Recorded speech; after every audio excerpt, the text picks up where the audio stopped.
ผิดเลยผิดจึงมาเป็นไรก็ถือเลยมันยังข้างว่าเท่เขาเลยเอาตัวนี้ดันก้อนเห็นจึงต่อ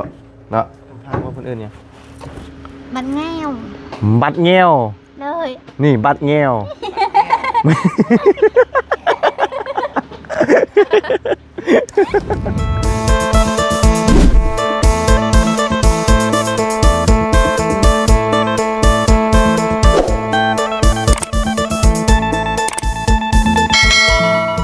พี่น้องเลยเนาะบรรยากาศตอนเศร้าๆเนาะหมอก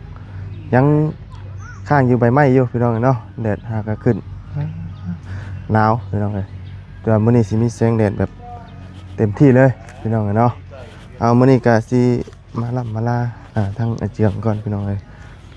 อยู่บ่เนาะอยู่พี่น้องเลยเนาะมื้อนี้เนาะเพราะว่าบ่พอแล้วพี่น้องเอ้ยวานนี้ก็ได้มื้อนี้ก็สิพากันเดินทางก่อนเนาะเอาก่อนอื่นกับสบายดีและสวัสดีพี่น้องกันเบิดสุขุสุขคนพี่น้องเราพอๆกันอยู่เพื่อนอาเจียงเนาะก็เมื่อวานนี้ก็ได้จ่ายค่าสร้างไปเป็นที่เรียบร้อยเนาะถือว่าเสร็จสิ้นสมบูรณ์แบบแล้วพี่น้องเลยเข้าบานประตูแล้วมื้อนี้มีแต่เพิ่นมาใส่อันนี้พี่น้องเลยประตูกั้นทางขึ้นเนาะกั้นทางขึ้นนั่นว่าบันไดเพื่อบ่ให้ลูกชายเราพัดตกลงมาเนาะล็อกไว้นะฮะพี่น้องเอ้ยเด็กน้อยเนาะไปซะเนาะจังไดก็มาทางอาเจียงกันมื้อนี้เด้อ จังไดทางนี้ข้างหม้อยังอีน่ะสิต้มไก่บ่สิต้มไก่จักดอกอันนี้ต้มให้พลังอาบน้ำไปต้มไก่นะ มาแต่หาหน่อไม้บ่ไปแต่เช้านี่เนาะสบายดีสบายดีได้หน่อไม้เนาะต้มหมูหนึ่งกับน้ำบ่ ทาสีขาวพี่น้องเลยทาขอบมันเนาะกำลังเก็บอันนี้อยู่เก็บขอบสีขาวอยู่สร้างปืดเพิ่นเฮ็ดพี่น้องเลยเรามือนี้มือเดียวกันแล้วนะนี่ปูทางนี้บันไดเนาะสิเดียวเลยพี่น้องเลยแย่แล้วมันจะนี่ไปหาหน่อไม้แต่เช้าเลยเนาะเอาขึ้นเบิ่งพุ่นก่อนจะลงมาเนาะคือสิเป็นวัดเป็นไอเด้บัดนี้ ครับผูกเอาไม้นี่เนาะเห็ดหัวตำกุกบเลยเนาะ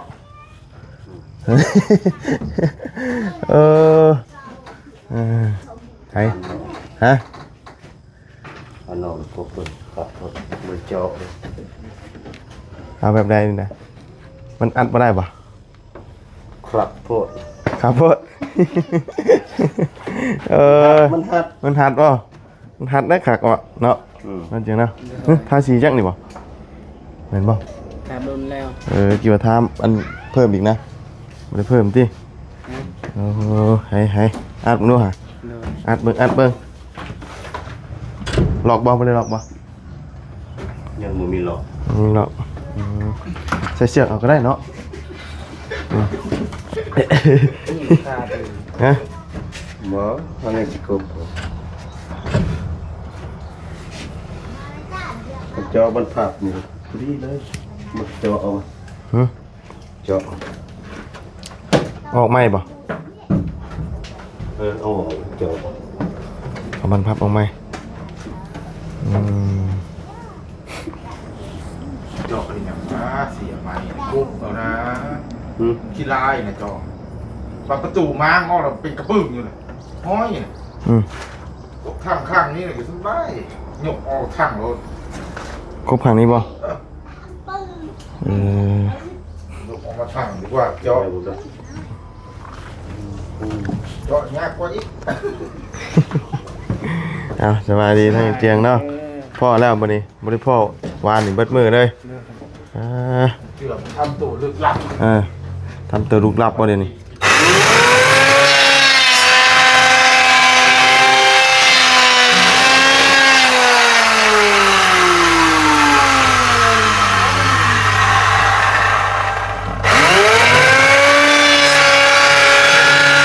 เ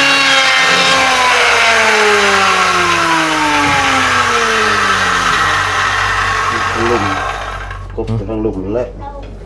ครบตัวได้บ้าง มันข้าว อืม จะอันออก อันออกกัน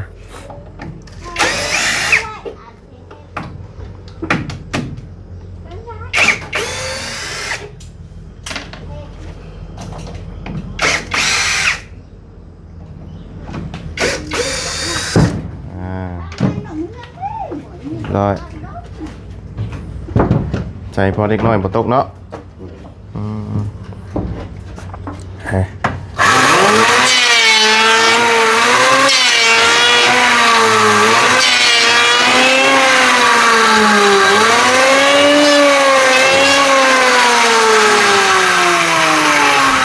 ก่อนกรุ๊บล้างมือก่อน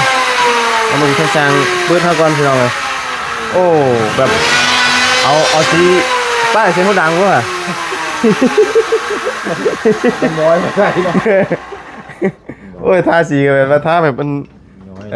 เสียงย่อยใช่ดิเนาะ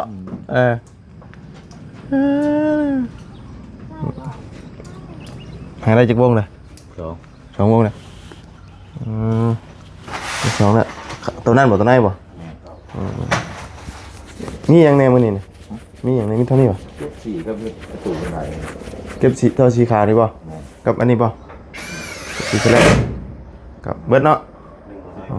น อกต่ออีก ต่อเบิดแหละมีอย่างน่ะเบิดแนวต่อน่ะเรียบร้อยแล้วเนาะมาแต่เช้ายังบ่พอเลยเนาะเท่านี้เนาะบ่เจียงเราบ่อยู่เฮือนประตูนะ แน่นอยู่ อยู่ป่ะอ๋อ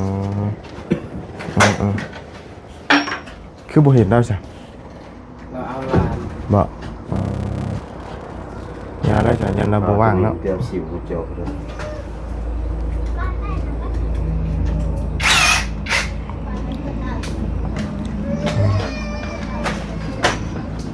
เขาว่าบ่นี่เขาว่าเจ็บมากบ่บ่นี่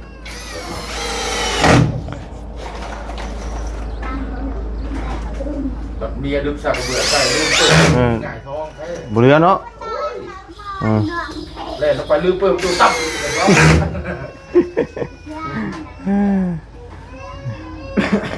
ไม่ฉลาดวะ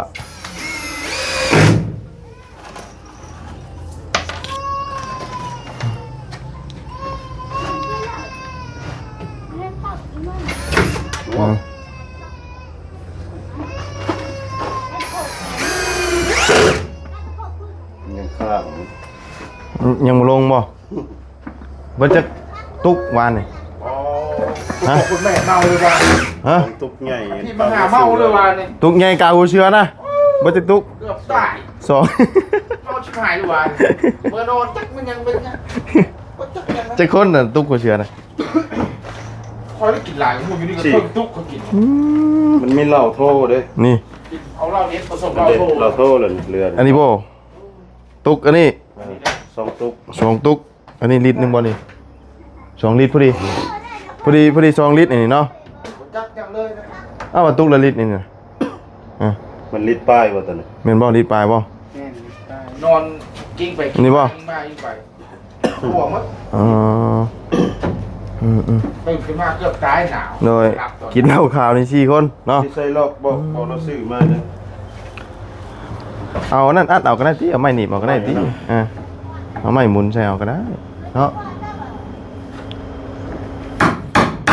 ไม้หมุนอัดปึ๊บแล้วสบายเล็กน้อยยังสำนีอยู่บ่ดื้อปานใดเนาะ ไม่เป็นแล้ว ยังบ่ปานใดดอกเฮาก็เบิ่งนำแหละเนาะเขาว่าป้านี่ไขห้องประตูออกพุ่นนะเอ้าตัวนี้ยังไม่ใส่บ่ ทอด ถอดท่าสีเฮาบ่ถอดบ่ได้บ่ ทอดเองนะ ฮะ ทอดเองแล้วก็ซุปเอง โอ้มันถอดจากอันนี้เหรอเอ้ามันคือถอดง่ายเลยถอดได้เลยเออ ไม่ปลาปักซิป ได้เลย ได้แล้ว โอ้เปี้ยเลยเนาะเอาเรียบร้อย นะมันบอลลุดลงเลยป่ะบอลลุดลงเลยป่ะ ไม่หรอกเว้ย ไม่ดันไว้เนาะยันว่ามันหลุดลงเลยป่ะ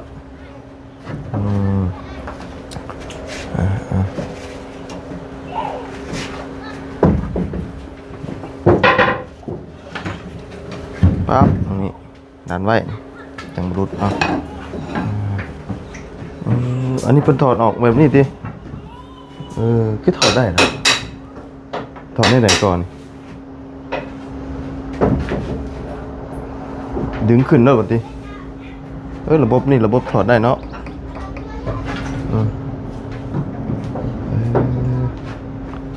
เป็นบานพับที่ว่าถอดออกได้ตัวนี้เนาะเขาถอดได้เฉพาะอยู่ข้างในดิอยู่ข้างนอกไม่ได้เนาะ พิษแล้วก็ได้บ่ได้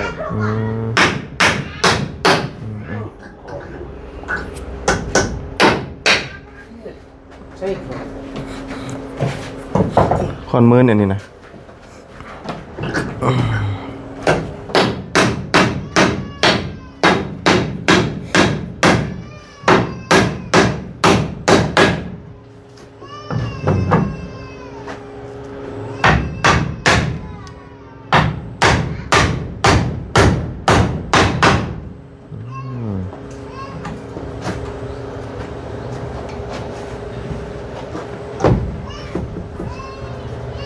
ได้เนาะตีไม่ใช่ป่ะตีไม่เฮ็ดกัน บ่ได้เว้ยดันเนาะ ฮะ ดอกกระเจาะโหดบ่ได้เนาะผิดละผิดจึงว่าเป็นไรบ่ถูกเลย มันยังข้างว่าเท่เขาเลยเอาตัวนี้ดันก้อนเห็นจึงต่อเนาะ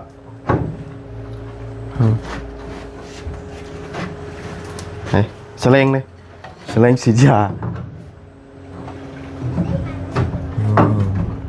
ยังไม่ได้ไปเอาเฮงบ้างมึง ครับ หักบ้างมึงยันว่าเนาะบ้านนี้แบบเฮง2 ต่อบ้าง เลย เอาเฮงบัดมือหวานเนาะ เลย รถทางเจ้าตายป่ะ เลย ขี่ไปได้ครับ เลย หัวเทียนมันบอดป่ะ บ่มันตายก่อนไทยอยู่นะ ก่อนใครตาย ค่อย อยู่เอาตัวการทาง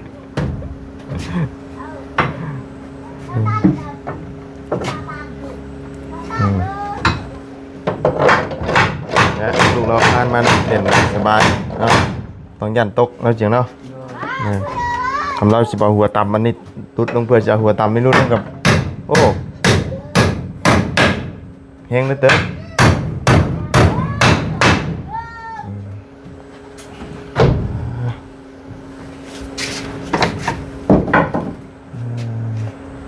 สุดแล้ว ได้ป่าววันนี้ ได้ ได้แล้วตอกอันนี้ใช้งับมานี่กันเรียบร้อยเนาะ30 ป้อยบัดนี้นอนเว้นกอกๆก็ได้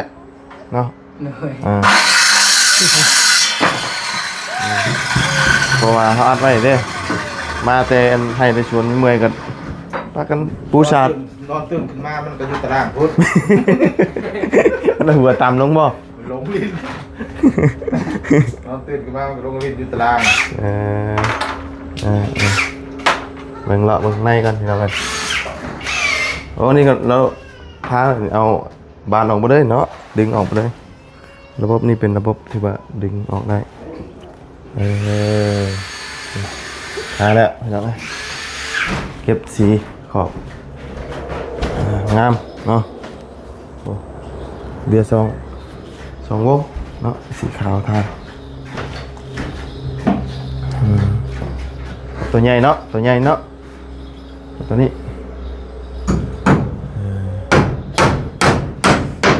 ขาเดียวก็แล้วแหละตัวนี้เนาะหมูกุ้มเตียงเข้มเนาะได้ผักไว้แล้วนี่ แล้ว เดี๋ยวตัวนี้เช็ดสมบูรณ์แล้ว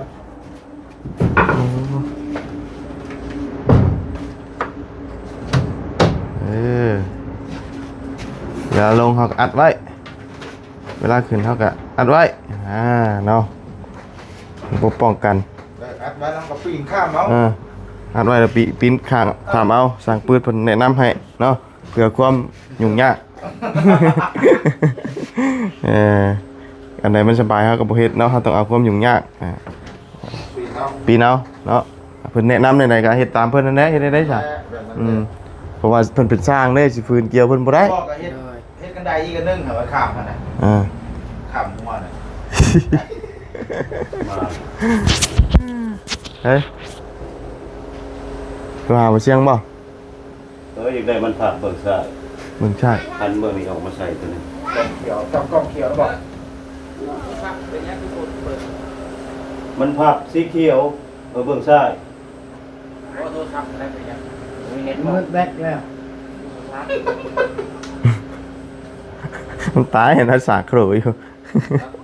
ตายแล้วเหรอ ยังตายบ่ อ่า ยังแต่มืดแบกน้องห้างมันมืดคืน เออ เอาไปนอนหลับ เนาะ ว่ามันผักเดี๋ยวมาใส่ตัวนี้เบิ่งซ่า โอ้ย เราเอาบรรพาตัวนั้นมาใส่ตัวนี้ก่อน มากออกเลย มามั่งเลย วางตัวนี้มาใส่ วันนี้ให้เจ้า นี่เอาอัน ให้เจ้าไปชื่อ อันชาติบ่ เบิ่งซ่า สีเขียวเนาะ สีเขียว โอ้ยเลยประตูงามแท้ อืม วางเลย นี่นะได้แล้วก็อัดไว้แล้วก็นอนเว้นบอกอยู่เวลานอนตื่นมาลูกอยู่ตารางเหรอช่างปืดอ่ะ งาม เนาะเดี๋ยวถือไว้นอนเว้นนอนตื่นมาลูกอยู่ตารางแล้วอ่ะต้องไปเล่นเองเปล่าโอ้โห ปล่อยกับแม่นอนไปยาวรถไปร่างได้บ่ ฮะ ไปแห่เจืองผ้าไปน้ำอะไร ไปแล้วละไปแล้วละ ยืมเด้อชาเด้อรถเด้อ แล้ว ชื่อมาครับ มอเตอร์ไซค์ห่างมอเตอร์ไซค์ห่างนะมอเตอร์ไซค์ห่างแล้วก็ก่อนเบ็ดตายพี่น้องเห็นเนาะนี่เลย ข้างเติมหรอวะ โอ้เราไม่อยากวันไหนนะเราอยากอันน่ะตุกอันนั้นพูดเราวะเอาเนาะ ใช่ แล้วนี่กินคือว่าบ่มีแห้ง ฟองนึง ฮะบ่มีแห้งตัวนี้เนาะ ใครก็รู้ ใครกว่าบ่ มันยังมิ่งอยู่มันยังมิ่ง เนาะ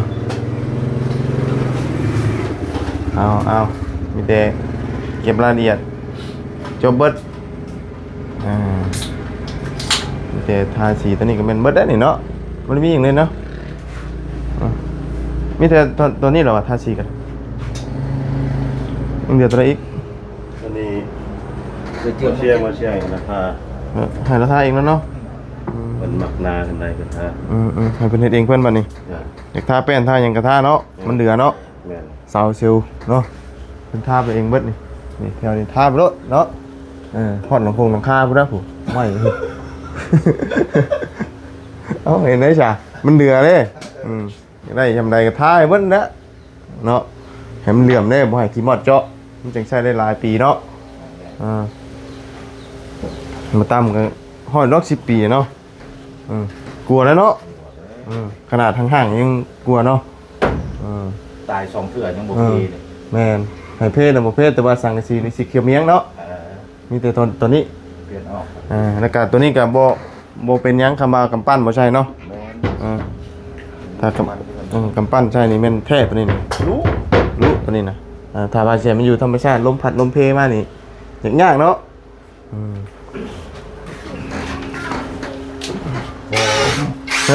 โอ้นั้นบ่ได้หาเลยเอาแล้วลงเบิ่งล่างก่อนบาทนี่หมดแล้วเนาะถักแล้วปอกน้ำไม้อยู่ทางไหนฮึบอาบน้ำบ่หนาวว่าพลักเนาะปวดโพ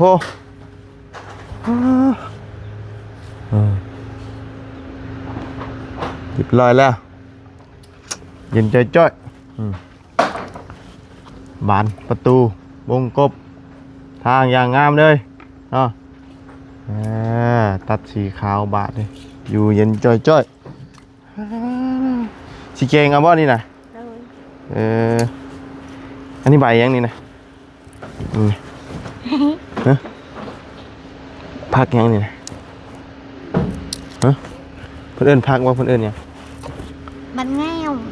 บัดแง้ว เลย นี่บัดแง้ว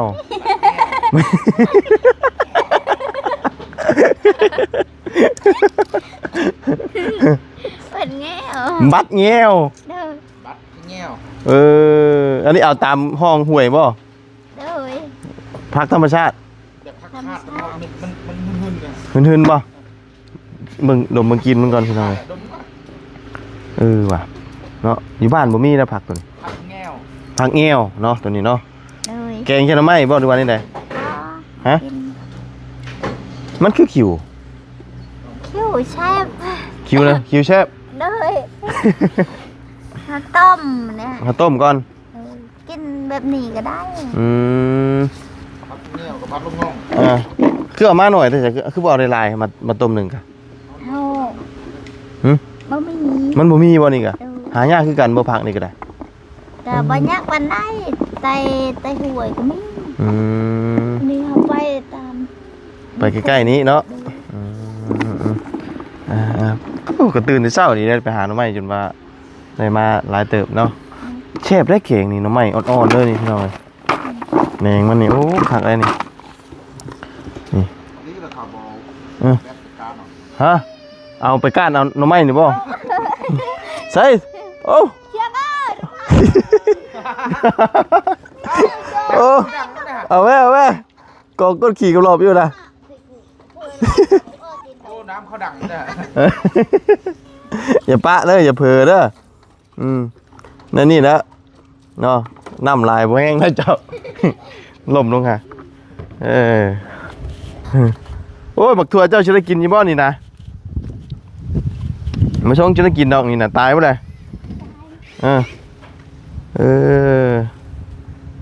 เจ้าน้ำใช้ฮดบัดนี้คือว่าบ่มีน้ำแล้วฮะน้ำมันนั่นก็เบิดแล้วบ่บัดนี้อันน้ำสร้างน้ำหยังกะ ย่างมาเรามา โอ้ ป ย ระหยัด ง่า เรา ยตื่นเช้ามาจะกระ เอ โดด อ แล้วก็มาจุ๊บไว้ เราบ่ให้ตักแล้วเราอย่ามันเบิดบ่เพราะว่าอย่ามันเบิดเด้มันสิเบิดยามมันเนาะ แล้วเราไปเอาใส่น้ ฮะแล้วบัดนี้เชียร์ได้บัดนี้ เอาอยู่ด้วย ไปเอาอยู่ห้วยอ๋อ ำอ๋อย่างกันนี่ไปนี่ ฮะ บุกบ้านนี่ไปตักกันอยู่นี่ อ่ะ น้ำมันก็ใสอยู่บ่ บ่น้ำใส่ก่อนตักน้ำหุ่น ตั้งน้ำห้วยพูด พูด เลย อ๋อย่าง ไปห้ามเอานี่ น้ำมันนี่กี่คนคัก น้ำนี่ฮดพัก อ๋อ น้ำมันเป็นน้ำสร้างเด้อันนี้นะอันที่ว่าเปิดใส่เดี๋ยวนี้นะ แต่เป็นน้ำเพิ่นอยู่นี่ แม่นน้ำเพิ่นก็ธรรมดาเราก็อย่ามันเบิดเด้จังหน่อยมันก็เบิดอย่ามันเบิดนั่นแหละเนาะเขาก็หาตั้งน้ำห้วยน้ำห้องเอาแล้วเพราะว่าเฮ็ดอันนี้ก็ได้เอาเบิดได้เด้จังได้ซะเนาะ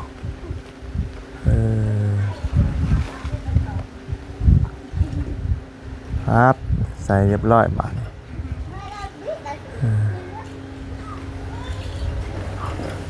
อันนี้นะเขาเปิดออกก่อนว่าจังถอดได้นี่มันเข้าไปแล้วไม่สิไปถอดได้ บ่ ถอดไปแล้วเนาะ ถอดได้ตอนเวลาเขาเปิดออกถอดบ่มันคือง่ายมันเลยนะ บ่ง่ายคือกันเนาะ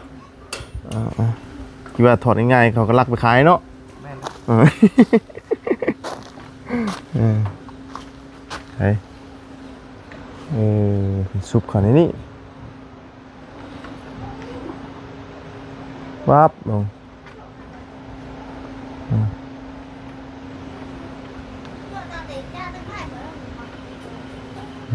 เรียบร้อย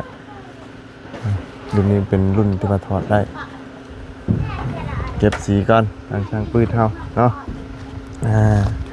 มาเสียงไปล้างรถเชียงไปครับพี่น้องเนาะรถทางเราไปบ่ได้เอารถสร้างไปเนาะก่อนไฟมันตายแล้วอ่ะเนาะจอดไว้โคลออยู่อันนี้ก็คักดีรถสร้างปืนเนาะ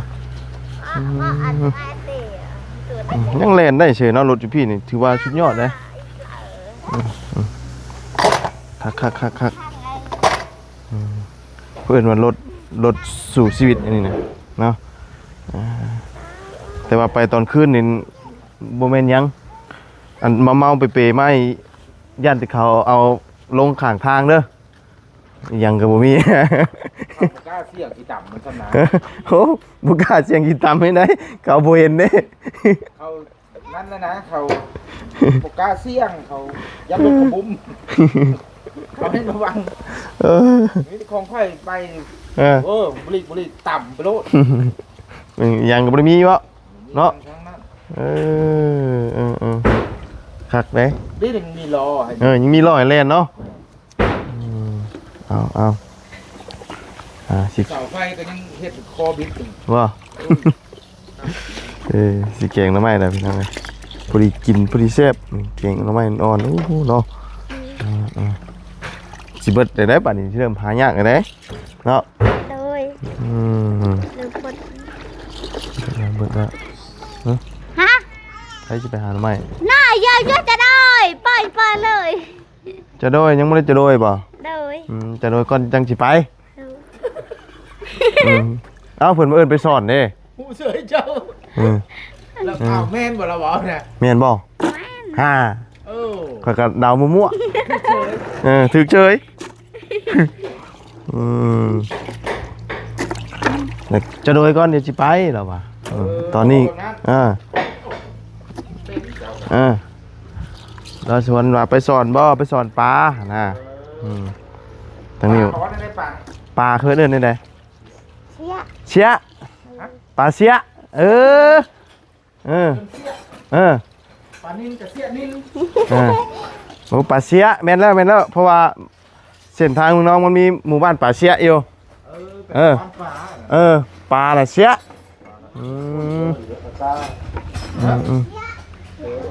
เสียน่ะปลาเนาะ อากาทางภูเอิ้นอากาได้ ฮะ ทางภูเอิ้นอากาเขานะ ทางภู เทิงภู เทิงภูอากา เอิ้นปลาเอิ้นอากา อากาโอ้ อยู่บ้านน้องเฮานี่กะก้า อากาอยู่ภูเนาะ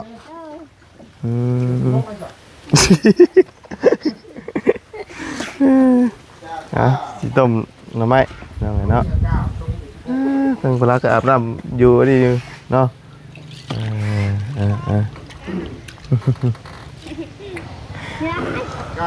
มาแล้วทางเชียงเนาะตื่นมาแล้วไปซะเนาะมีแต่บาบุตรกะสิลำลาแล้วมันนี่เดินทางแล้วมันนี่พี่น้องเลยเนาะครับก่อนมันนี่ครับก่อนไปเมื่อบ่เจ้ามันนี่มันเมื่อบ่เมื่อบ่มันนี่ เงินเช่าไป เงินเช่าบ่ เพราะว่าอันนี้ก็เอาเครื่องฝากมาตีเวียงอยู่ โอ้เมื่อมันนี่แล้วเนาะ เข้าครับแล้วก็ตีเมื่อด้วย ครับก่อนมันนี่พี่น้องเลยเนาะเดินทางเนาะ ที่ว่าสีเดินทางมื่อนี้แล้วมันเครื่องมันเจ้ามาหอดมือมือซิดลุงหัวรุ่นเนาะ โดย ท่าน ป้าใส่พี่น้องเลยเนาะนี่แต่ที่ครับแล้วบัดนี้เอ้ยชื่อใหญ่นะไปเนาะใหญ่ดิไปเปลี่ยนอีกบาทนี้ เขาปิดกล้อง ป้าใส่พี่น้องนะสำหรับคลิปนี้ก็ลำลาเลยเด้อพี่เจอกันใหม่ขอบคุณพี่น้องเอฟซีที่ติดตามรับชมเนาะไปแล้วพี่น้องสบายดี